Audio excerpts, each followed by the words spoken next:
De volta com grandes temas, hoje falando sobre os 50 anos da Unisul. Este programa é transmitido simultaneamente pela Rádio Bandeirantes 1090 Tabajara AM. Rádio Tabajara, à época, 1964, era de propriedade do Lazinho, Evilásio Vieira, que chegou a ser senador catarinense.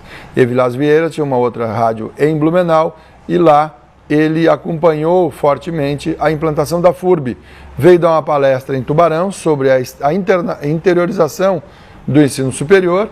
E o professor Oswaldo Della Justina, jornalista da Rádio Tubá, acompanhou essa palestra, se entusiasmou pelo projeto e fez um relatório ao prefeito da época, Dilnei Chaves Cabral. O prefeito, ousado, preparou um projeto de lei, enviou para a Câmara, que aceitou o desafio e criou a primeira faculdade, o primeiro curso superior na cidade de Tubarão.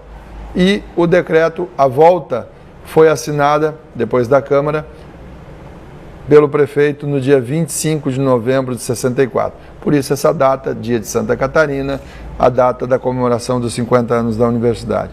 Uma instituição que cresceu com a participação da comunidade.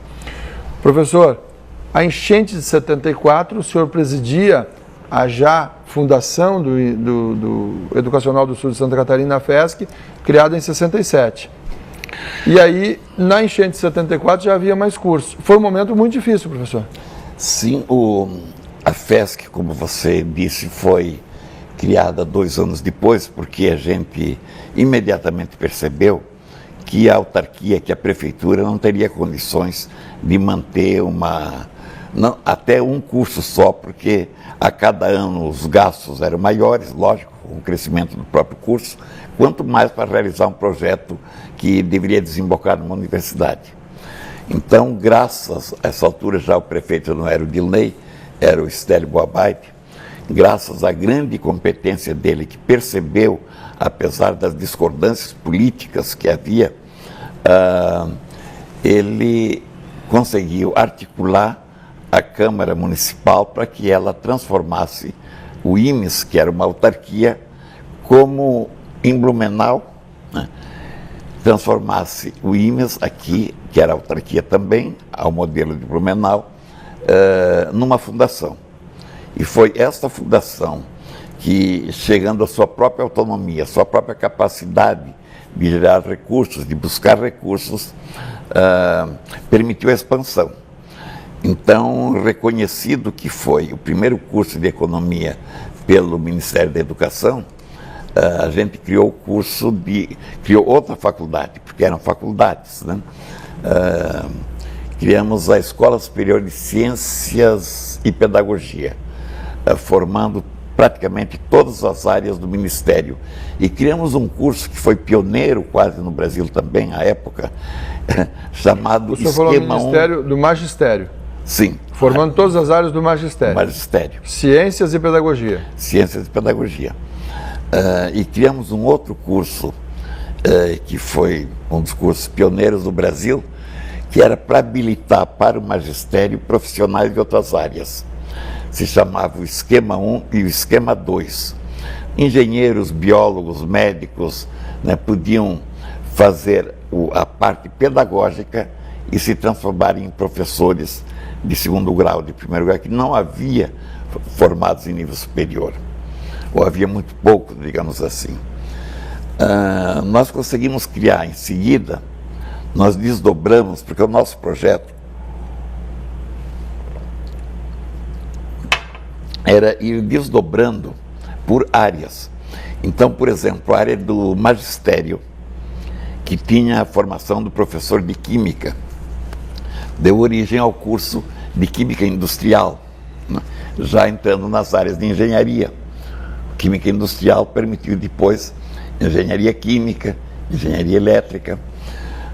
Hoje a engenharia do petróleo aqui em Tubarão, engenharia do petróleo confunde-se com a engenharia química, toda essa árvore, similar. Né? Nessa floresta, como eu digo sempre, que se transformou a Unisul. A outra área, quando nós criamos, então, no magistério, digamos, os cursos de história, de estudos sociais, né? Então deu origem, letras, mas deu origem, então, ao curso que nós, a uma outra faculdade, que foi a faculdade de a faculdade de enfermagem e serviço social, que nós criamos juntos para dar ao nosso curso de enfermagem um sentido muito forte de responsabilidade social. Então criamos junto os cursos de serviço social e enfermagem, já entrando, portanto, na área da saúde. Que hoje é referência. Que hoje é referência nacional, nossos cursos de medicina. E entrando na área social, através do curso de serviço social, que veio dar, depois já tínhamos economia dessa área também, vieram dar todos os cursos da área social, direito, filosofia, que foi um dos primeiros e únicos cursos dessa época. O de direito está completando 35 anos. Né? Então, havia um projeto, e um projeto racional. Quando deu a enchente em 74, nós já tínhamos comprado o Colégio Dion, então tínhamos um certo nível de cursos e tínhamos agora uma infraestrutura que realmente uma folha de teve pagamento o choque considerável e sobreviveu, né, à enchente de 74. Eu lembro que, para terem uma ideia, as águas chegaram mais ou menos a meio piso, do primeiro piso, nas janelas, né, a meia janela. Isso quer dizer que tudo que havia de equipamento foi perdido. E, para terem uma ideia, também nos porões da Unisul, do prédio, veio um grupo... Onde funcionou o restaurante, hoje funciona o Grupep, hoje, o DCE, aquela região... É aquela região toda ali. O DCE e os diretórios acadêmicos que já foram criados nessa época em que havia muita repressão aos movimentos estudantis. Mas a minha experiência do Rio Grande do Sul me dizia que a política estudantil era uma grande escola de cidadania.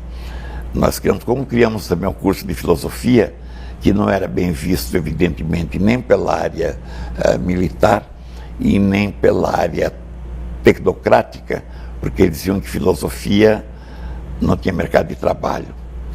A área militar, porque a filosofia podia ser contestatória. Mas criamos. Eu dizia aos que eram contra que, por eles, né, seja lá talvez Jesus Cristo, ou Sócrates, ou Kant, ou Marx, né, deviam ser desempregados, né? As pessoas que criaram civilizações foram filósofos, né? E funcionou. Mas então, com a enchente, havia dois problemas. Primeiro, que as próprias pessoas não tinham dinheiro. A maioria dos nossos alunos, da época, eram do Vale do Tubarão ainda. E o Vale do Tubarão tinha sido arrasado. Nós passamos 2 ou 3 meses sem receber das nossas fontes, dos nossos alunos, das empresas, enfim. E sem poder pagar ninguém, porque não havia dinheiro. Consegui, no Ministério da Educação, com muito choro e muita vela, o recurso suficiente para pagar 1 mês da folha de pagamento dos professores, durante esses 2 ou 3 meses. Mas eles aguentaram firme, como os alunos também. Perdemos talvez 20% dos alunos que não retornaram. Mas, enfim, com o tempo e graças à esperança, à fé do nosso grupo de professores, de coisas assim, a perseverança, ao sonho, a esperança de que estavam, ou a certeza de que estavam construindo uma universidade, fez com que no ano seguinte os trabalhos retornassem ao nível normal, né? Eu, quando falei nas 3 instituições, isso aqui é um vício, eu estou viciado em água. O senhor fica à vontade, professor. Não deu para, quer dizer, esqueci, ou enfim, ficamos conversando, e não falei da 3ª instituição.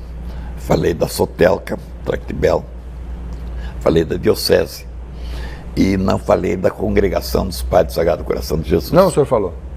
Mas que tinham O senhor falou, inclusive comprou o Colégio Deon, o prédio do Colégio Deon, deste grupo da mas em função da colaboração, da compreensão que eles tiveram. Era isso que eu queria acrescentar. Para você ter uma ideia, o nosso orçamento da FESC naquela época era coisa como 300 mil, alguma coisa. 300 mil dinheiros da época. 300 mil dinheiros da época. A primeira avaliação foi de 2 milhões e 200 mil dinheiros da época. 8 vezes o faturamento, pelo menos. 8 vezes o faturamento total. Seria como pegar o dinheiro de 8 anos sem gastar em absolutamente mais nada e pagasse o prédio do colégio. Depois de muitas reuniões conduzidas pelo padre Raimundo Weiermann, que era o diretor do Colégio Deon, já falecido também, eu olho ao redor, infelizmente, muitos dos meus companheiros se foram. E a congregação reconheceu que ela tinha recebido o prédio da comunidade. A história do Colégio Deon é conhecida. Inicialmente era uma empresa por cotas, né?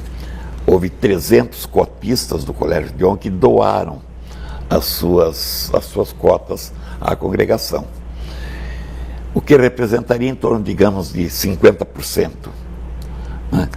do valor de 2 milhões e alguma coisa. E a congregação reconheceu que tinha recebido da comunidade, reconheceu que o projeto da FESC era um projeto que merecia confiança e imediatamente aceito isto, aqueles 2 milhões e 200 se transformaram em 1 milhão e 100. Como nós estávamos no ano seguinte, o nosso 300 já tinha passado para 500. E aí nós fomos em cima do governo do Estado, né? Era o final do governo de Ivo Silveira. Ele foi recebido no que ele mesmo disse que foi a maior apoteose que ele teve no governo dele, por estudantes, pela comunidade de Tubarão, exatamente para solicitar a ajuda do Estado para a compra do Colégio Deon. E emocionado, ele subiu onde é hoje o gabinete do reitor e assinou que ele contribuiria com 600 mil reais. Pouco mais da metade do valor. Aí então, a essa altura, já faltava só metade. Aí conseguimos um crédito especial no BESC, no Banco do Brasil. Eu tenho receio de cometer injustiça contra alguém, mas creio que foi o Michel, creio que foi o João Jerônimo, creio que foi o Silvestre Ert, creio que foi o José Miller e eu, né, e o BESC nos concedeu 60 mil reais de crédito, nós que ganhávamos, sei lá, 10, 12 mil talvez, dos dinheiros da época. Então foram mais 300 mil. E os outros 300 mil a congregação nos fez em 5 anos. De modo que, veja, a Unisul tem no seu gene, na sua semente, na sua origem, né, um significado de comunidade, de cooperação, de solidariedade. E isso constitui o que nós chamamos de alma da Unisul. A Unisul tem alma. E a gente que corre muito pelo Brasil, e muitos que aqui vêm, percebem essa alma da Unisul. E é esta alma que a Unisul não pode perder nunca, porque foi esta alma que lhe deu vida e que a tornou possível. E que hoje completa 50 anos. Este é o Grandes Temas. A gente vai a um rápido intervalo e volta em instantes para encerrar o programa.